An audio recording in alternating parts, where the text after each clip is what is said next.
Tak mám za sebou ďalšiu noc v aute. Je to už 5. v poradí, čo spím za sebou v aute. Prvá noc, kedy som spal na opustenom parkovisku, dovtedy som spal v parkoviskách, kde boli ďalší kempery a 2 noci v kempe. Ale myslím si, že ako tu je to celkovo bezpečné, nemal som ani dnes žiadny problém, myslím, že počas noci na to parkovisko nikto nedošiel. A musím povedať, že napriek tomu, že bola prvá noc na takomto spote, kde som bol sám, tak som sa vyspal najlepšie. A môžem vám to aj ukázať, že jak to vlastne vyzerá, aký je ten setup na spánok. Musíte ma ospravedlniť, mám menší neporiadok, včera bolo veľa piesku, už to je vidno na zemi, že to není úplne na ponožky. A každopádne, čo sa týka setupu na spánok, tak ten je tu, táto fantázia. Okná sú zatmavené pomocou týchto vecí. A toto auto používam v 2 takých základných modoch a tým prvým je vlastne tento spací mod, ktorý som už ukázal, hej, teda taký setup, kedy sú sklopené sedačky, je na nich matrac, není sa tu v tomto mode kde veľmi hýbať ani kde si sadnúť. Ten druhý mod je mod, ktorý má pracovný názov Office mod / Transport mod. Takže poďme si ukázať Transport / Office mod.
Až mi pędy odjechały.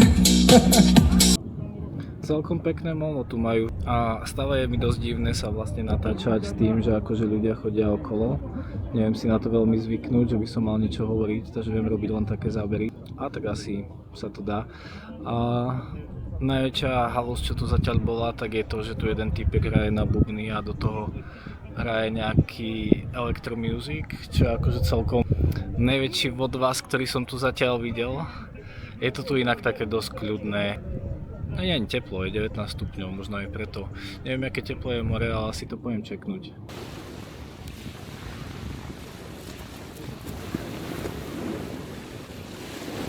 Nie je veľa ľudí vo vode. Zoom nie je úplne dostatočný, ale akože je vidno, že vo vode toho veľa není.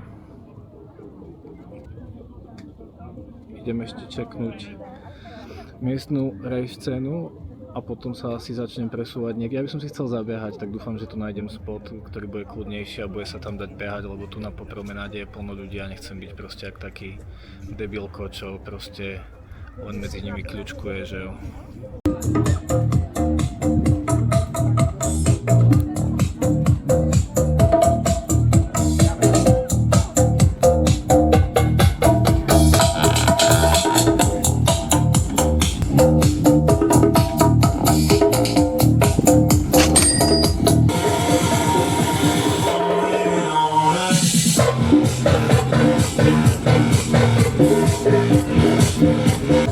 páči sa mi to, akože tento rejvík není vôbec marný a ten audience je trošku slabší dneska, ale ja verím tomu, že sa to ešte rozbehne.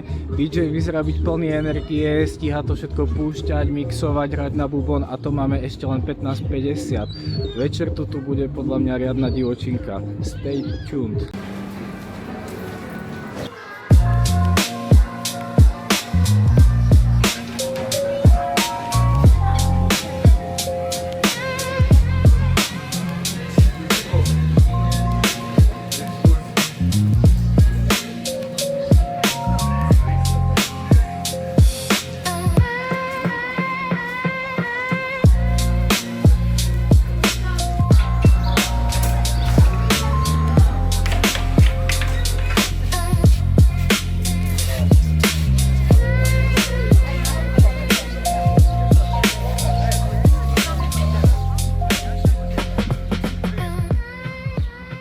Jedlo, pitie, arkadovky, milión spôsobov, jak minúť svoje peniaze. Pripomína mi to taký Bristol trošku v UK, ale hádam, že všetky tieto veci okolo vody sú dosť podobné na podobný štýl.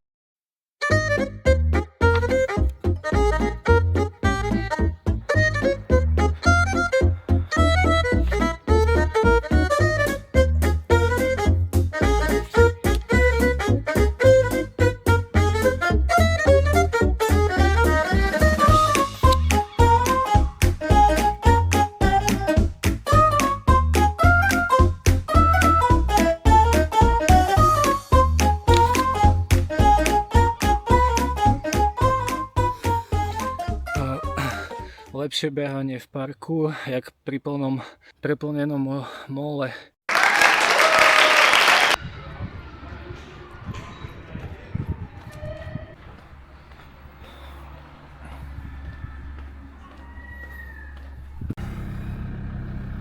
Tak a už som aj na odchode. Mestečko sa volá Medzizdroje. Meno som si pozrel až teraz z toho mesta, nepridávam tomu nejakú veľkú váhu, jak sa to volá. Je to podľa mňa plus minus na jedno kopyto tieto mestečka v tejto lokalite. Chápeš, Žabka, pyrohy, pláž, promenáda, same shit, ale akože pekné. Pustím si nejaké hity do sluchátiek a idem ďalej.